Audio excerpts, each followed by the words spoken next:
What if you were afraid of nothing? Nothing. Man, beast, financial, bankruptcy, nothing. Do you understand what that would mean? How would your life have changed? Once you become fearless, life becomes limitless. I'm not afraid of anything. I should be dead by now. I've been run over by a charging buffalo. Got up, chased it down, killed it. Killed a Kodiak bear with a knife. You can't kill me.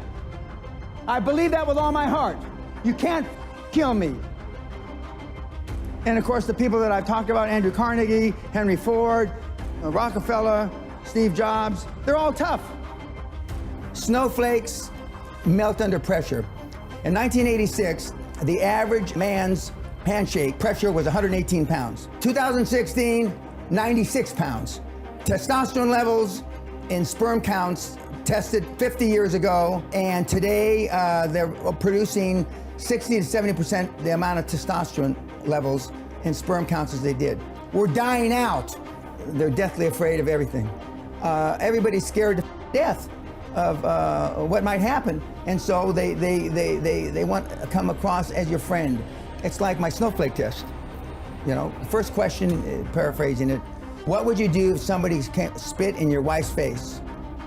And the answers range from, well, I try to ascertain what kind of day he was having.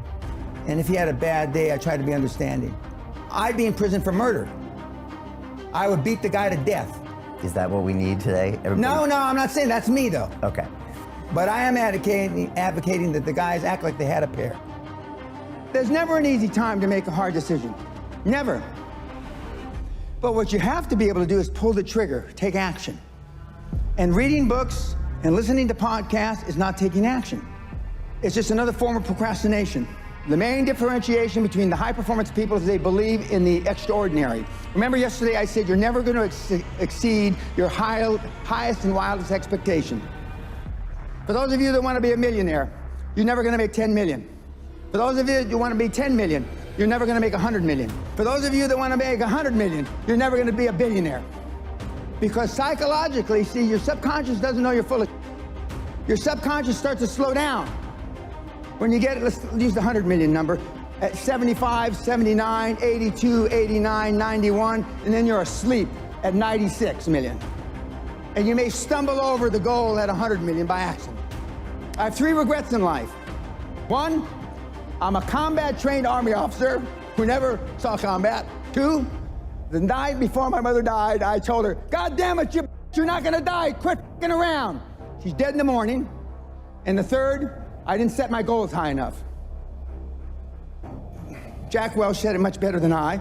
There's no such thing as work-life balance. There are work-life choices, and you make them, and they have consequences. There are consequences that I didn't go to our daughter's sweet 16 birthday party. There are consequences. But are they greater than the consequences of you being dirt broke when you die? You ask yourself that. Would you rather make a choice between your daughter's 16th birthday or you being flat broke, huddled up in a corner, homeless, whenever your time comes? You tell me. But conventional wisdom, political correctness, has it all backwards. You're a bad person because you missed your birthday, right? You're a bad person because you celebrated Christmas in January, right? Horse. And the pundits that give you this horse are poor themselves. Next, you've got to get by your friends. Show me your friends and I'll show you your future, right? You're hanging out the pub, belching and farting. Those people that you're going to the sports bars, those are your friends. Then there's just general pessimists. Then there's your own guilt. Do I deserve to be wealthy beyond measure? Then there's fear, false expectations appearing real. And then there's this plain society that wants to hold you down. Strange times are these in which we live when the old and the young are taught falsehoods in school. And the person that does tell the truth is called a lunatic and a fool. But John Lennon said it a little differently. Being honest may not get you many friends, but it will always get you the right ones. And what I want you to do from this point forward, no matter if you hated what I said or the way I said it, is choose carefully the people that you associate with. Warren, back when he used to send out tweets, Buffett that is, you will continue to suffer if you have an emotional reaction to everything that is said to you. True power is sitting back and observing things with logic, and power is restraint. True power is restraint. If words control you, that means everyone else can control you. Breathe, let things pass. In my day, they used to say, sticks and stones can break your bones, but words can never hurt you. Now it's just the opposite. There are major universities in this country, on this planet, that have safe rooms, that have safe buildings, that if life becomes too stressful, you go to that building. If your adult child needs a safe space to avoid offensive words, you failed as a parent. Most of us care what other people say, and most people care what other people think. And if you can just reduce that emotional baggage just a little, you have no idea how much freer you're going to be and how much more you're going to accomplish in your life. Most people just have poor habits. And, I've had these same habits for about 50 years now. When I do feel wimpish, I just say, what's wrong with you? Come on. And I just go out and do it. And I know that if I hadn't built up these habits 20, 30 years ago, at age 70, I certainly wouldn't be doing this. I mean, good habits are hard to come by. But what's even harder to come by are people that have good habits that you can be around. Machiavelli said, a ruler is judged by who he surrounds himself with. If I were to decide what kind of person you were by the people that you are closest to, what would I think of you? How would I judge you? So people don't spend enough time selecting that peer group, even Correct. if they have the good habits. You're Correct. saying that's not enough. Yeah, because they go to default. Okay. What are some of your other good habits, high performance? I never give tacit approval, but I go out of my way to make sure that if I hear bull, I tell them it's bull. Keeps you with the right people. It Correct. gets your message out loud and clear. Correct. All right, no tacit approval, good. Give me a couple more.